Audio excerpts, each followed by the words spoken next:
Someone at the party asked him about it. Not rudely, just curiously. How do you not have a single one? He looked down at his arm, then back up. I just never needed one. The person smiled, nodded, moved on. But he could feel it. That slight pause before they walked away. That half second where his answer didn't quite compute. Because in the world they were both standing in, blank skin had become the thing that needed explaining. Not the ink, the absence of it. He noticed it everywhere once he started paying attention. His coworker pulled up his sleeve to show a new piece every few months. His closest friend had her collarbone done last spring. His Instagram feed had quietly become a gallery of fresh ink, each one captioned with a meaning, a date, a name, a symbol of something survived.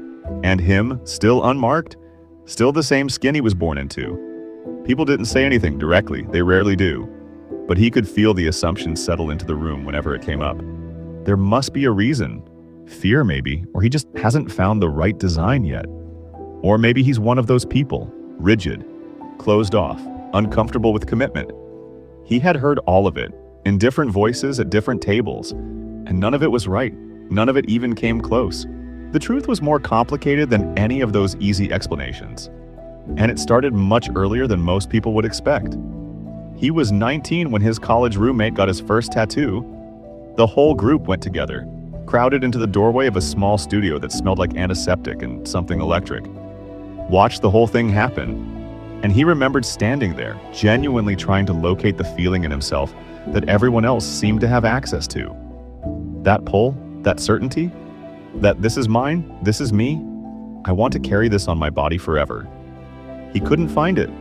Not because he was afraid of the needle, not because his parents had opinions about it, not because he lacked passion or depth or things worth expressing, but because every time he tried to imagine choosing something permanent, committing an image, a word, a symbol to his skin for the rest of his life, something in him quietly, firmly resisted.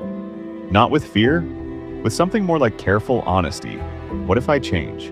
Not, what if I regret the design the way people always assume? Deeper than that, what if the person I am right now, the one standing in this doorway feeling this specific way about this specific thing, becomes someone I don't fully recognize in 15 years?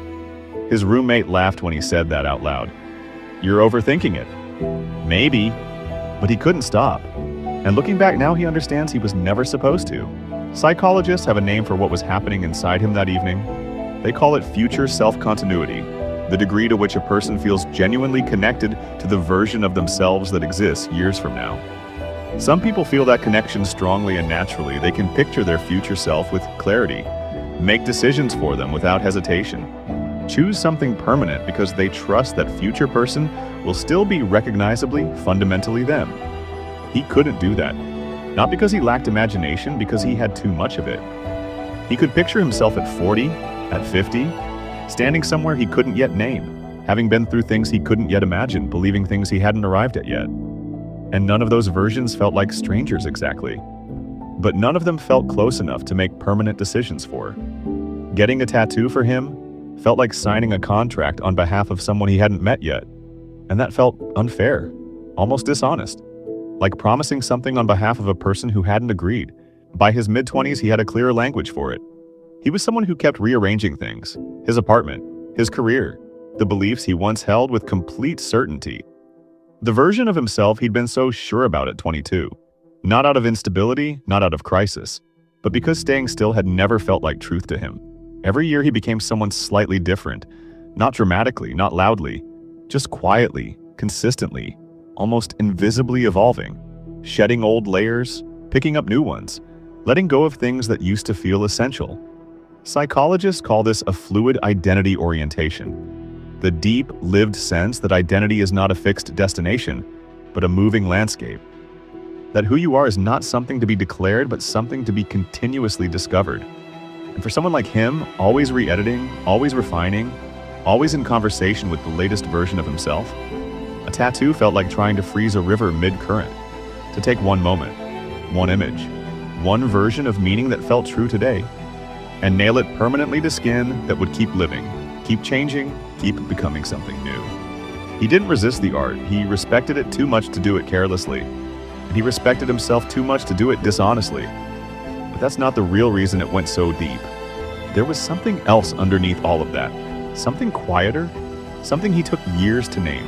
He thought about control, not in a rigid, anxious way, but in the way anyone thinks about the few things in a complicated life that can actually be preserved. The world was constantly demanding things from him: his time, his attention, his energy, his flexibility, his willingness to adapt, to adjust, to accommodate. And his body, his skin, was the one thing that remained entirely uncomplicatedly his. There was a kind of peace in that, a quiet sovereignty that he had never articulated but had always, somewhere beneath conscious thought, been protecting. He understood, without fully putting words to it, that marking his skin permanently meant inviting the world's gaze into the last clean space that belonged only to him. Not because a tattoo was wrong, not because he judged the people who had them, but because the preservation of that unmarked space meant something specific to him. Something private, something real, something he didn't owe anyone an explanation for. There was a period in his late 20s when the question resurfaced differently. He had gone through something hard, the kind of thing that rearranges the furniture of who you thought you were. A loss, a significant one, the kind that leaves marks, just not visible ones. And people around him, friends who cared, people who wanted to help, kept suggesting it. Get something to remember them by. Put it somewhere you can see it every day. He understood the impulse completely. He just couldn't do it. Because the grief he was carrying didn't feel like something to be displayed. It felt like something to be held, quietly, internally, in the place inside him where the most important things lived, not on the surface where anyone passing by could read them, but somewhere deeper, somewhere that belonged to him and the person he was grieving and no one else. His mourning wasn't for public consumption, and marking it on his skin felt like translating something sacred into a language that was never meant for other people.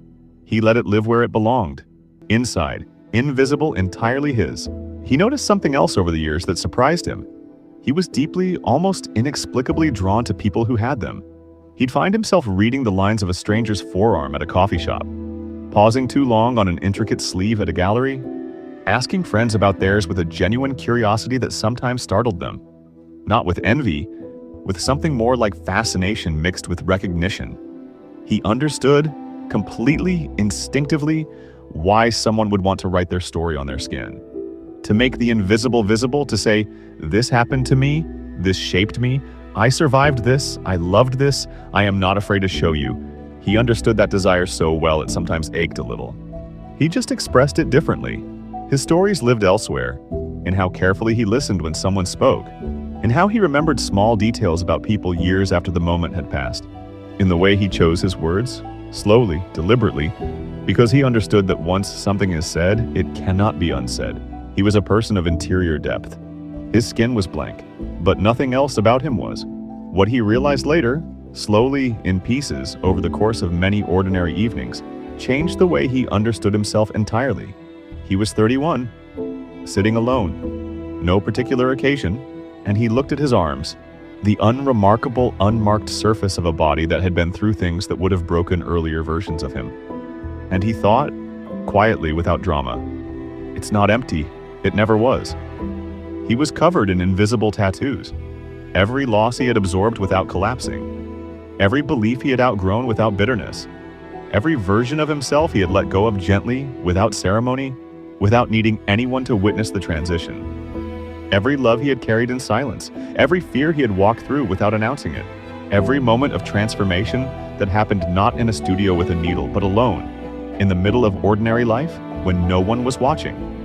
It was all there, written in a language only he could read, etched not in ink but in the way he moved through the world, meaning he understood now does not require a medium.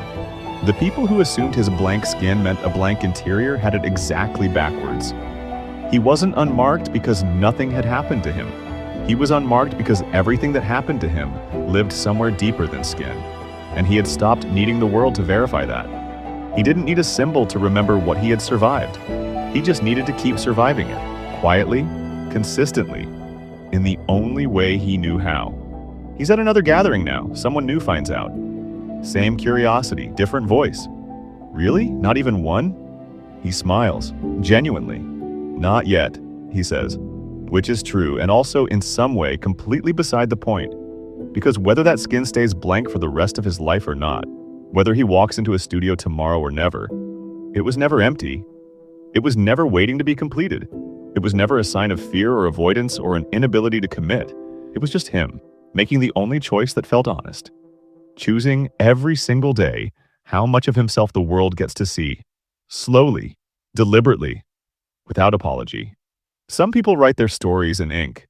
He writes his in the way he listens, in the way he remembers, in the way he stays. Some people need permanence on the surface to feel real inside. He found reality in everything that quietly, constantly changes.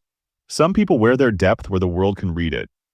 He keeps his somewhere the world has to earn, not hidden, not withheld, just protected, the way the most important things always are. His skin is blank, but his life is written everywhere else, and he has never once needed a needle to prove that.